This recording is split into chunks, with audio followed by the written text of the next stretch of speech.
British সরকার তখন পুরো ভারতবর্ষকে কিভাবে নিজের নিয়ন্ত্রণে আনবে তা নিয়ে একের পর এক চাল চেলেই যাচ্ছে।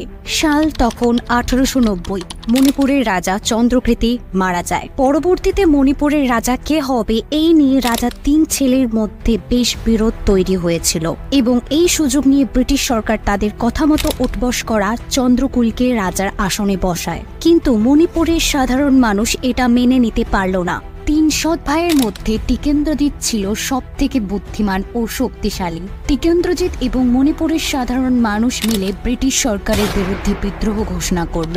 1891 সালে মার্চ মাসে টিকেন্দ্রজিৎ তার সেনাবাহিনী নিয়ে ব্রিটিশ রেসিডেন্স আক্রমণ করলেন।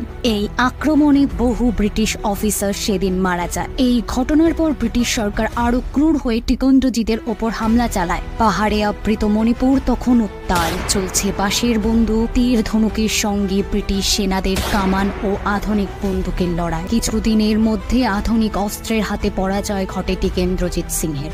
1891 সালের 13ই আগস্ট সকালবেলা ইম্ফলের জনগণের সামনে ফাঁসি দেওয়া হয় টিকেন্দ্রজিৎ সিংহকে। এই মহান যোদ্ধার আত্মবলিদানের কথা স্মরণ করে 13ই আগস্ট মণিপুরে প্যাট্রিয়টস ডে পালন করা হয়।